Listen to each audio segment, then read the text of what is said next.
So we'll move on to our next two presenters, Vijayita Prajapati and Nicola Robertson, who are going to talk about HE community partnerships. So with the inspiring and enigmatic title, Athena Musaeum, Utopian Vision of Learning Community. I'm looking forward to that one as well. So can I hand over to you two, please? And I'll mute myself. Thanks very much, Sharon. So I'm just going to share the screen. Let's have a look and make sure this is going to work.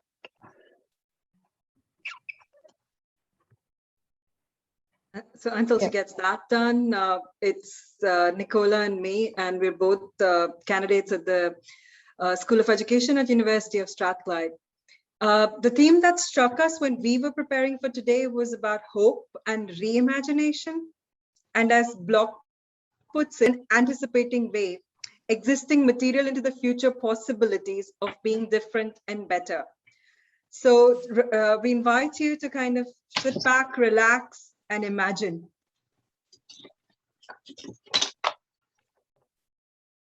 So our presentation was born from an observation that adult education at the moment is symbolic of a neoliberal society. Adult education seems to have become a lucrative market or a political agenda to win votes, and we pay considerable fees to access it, and it largely exists to make people more useful and arguably more marketable. So we were thinking specifically of continuing professional development, for example. The vision that we're going to present today is of a different kind of educational space, one where learning and living meet. And while we describe it as a fictional utopian place, it's actually inspired by some intentional communities in operation now. And it also harks back to the Universitas of the past. So that was the name that was given to the University of Bologna in the 11th century, where scholars and students would live and study together. And this is where our university today gets its etymological root, even if the intention and the methods have become slightly warped since then. We're further inspired by what the concept of the 9 muses signify, a breadth of knowledge in art, literature and science. This breadth of knowledge is somewhat reflected in school curricula for children, but not so much in adult education curricula. The speculative space, we contend, does acknowledge this kind of broad curriculum, which we believe helps individuals flourish as people rather than economic numbers. So the focus of our museum is not for the learners to increase their market value. While that may happen as an aside, it's more about self-flourishing and enriching of their lives. Individuals are invited to take the opportunity to focus on themselves without an element of competition to enter, to perform, or produce, thus eliminating entry requirements, formal privileges of social capital, or any other indiscriminate advantage. The learners can really choose to focus on what they find interesting to pursue, and they may reach mastery of it in the way that Mashlin and Simons describe it, a respect, dedication, and passion for the subject rather than a future-minded assessment of how the subject might benefit them later, although it very well might. Most importantly, the museum would be a place where interconnectedness and community are built. This is not the same as the embodied forced togetherness of education spaces that we talk about. Real interconnectedness requires moments of togetherness and moments of solitude to really know oneself and the other. And as Hannah Arendt says, the freedom to be human could not exist in isolation. It requires others to recognize that freedom. Community and the freedom to participate in a community requires an element of both independence and engagement with others. So why an intentional learning community? Intentionality in education is vital because we believe that there is no such thing as accidental education. We say that all education begins with an intention, and so any educational community must also be intentional. Interestingly, over the last few centuries, it could be argued that intentions of most education systems across the world have multi-layered intentions that are influenced by political and economic agendas, which may or may not be considered purely educational, depending on your philosophical stance. And also within a little description here, we talk about liminality.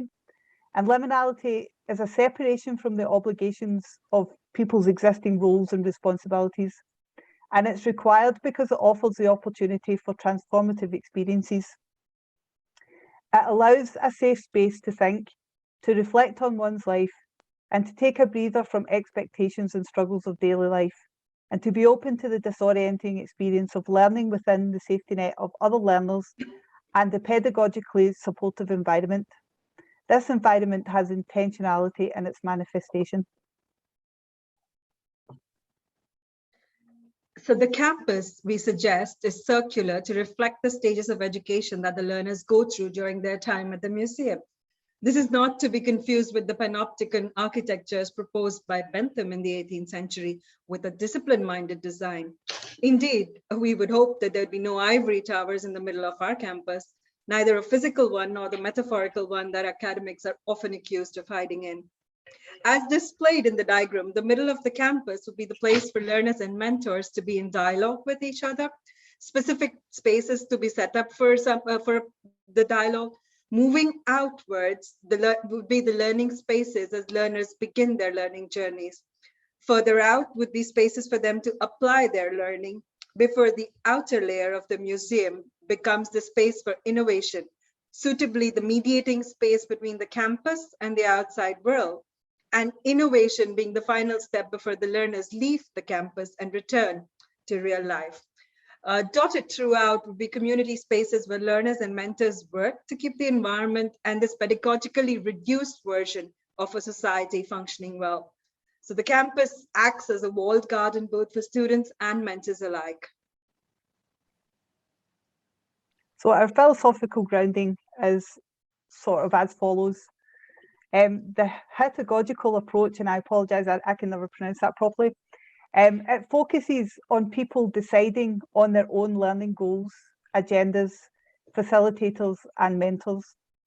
It also means that they can decide on how to define and identify their achievements if this is appropriate for their goals.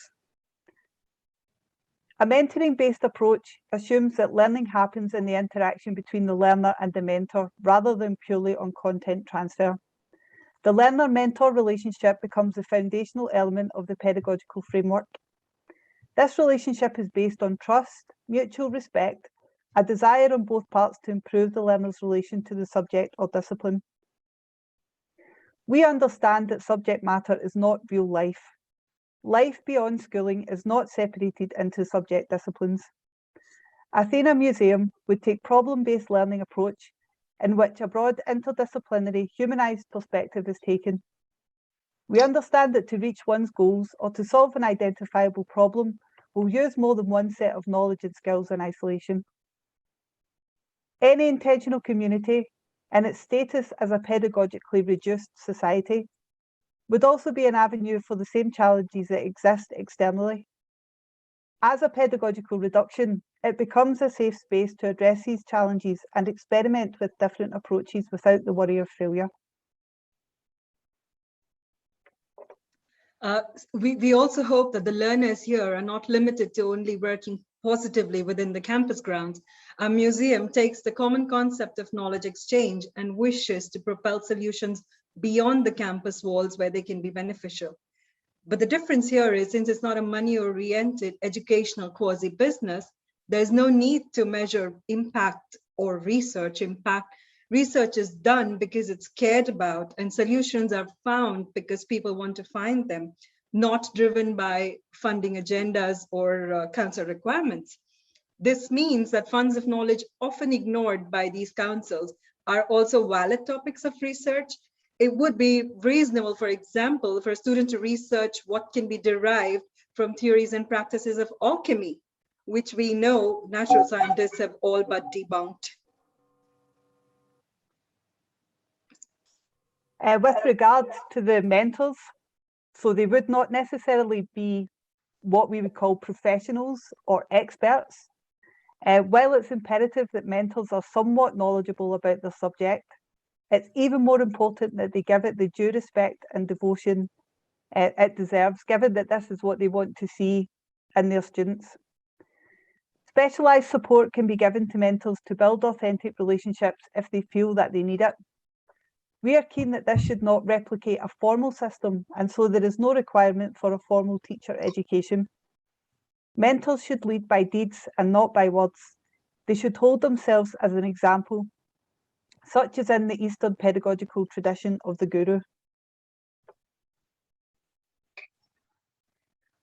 The intentional community is also what we would say a working community, and therefore cannot function without energy put in by everyone who lives there.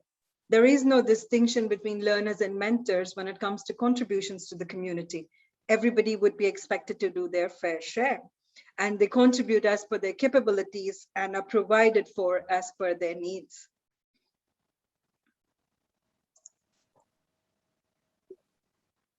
As the community serves as a kind of background and an intentional space rather than an actively seeking body for either students or mentors, there is no real application process as such.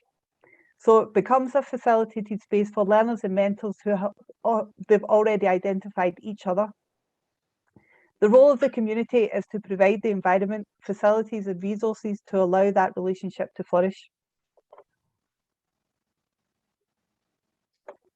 So welcome to Athena Musaeum, a space to be, a place where you're free, a hope of an experience new to help be a happier you, a cocoon of love and trust, a nourishing buffet of the soul.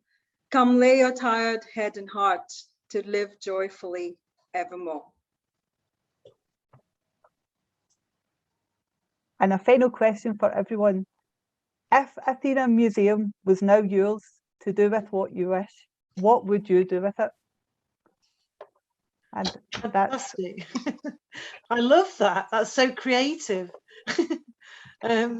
Yeah, wonderful, wonderful question. Maybe we should take that into our final discussion at the end there. That I love that kind of utopian vision, which seems real in many, many ways, and the way you framed it, both in a historical and a contemporary context. I love that. Thank you both very much.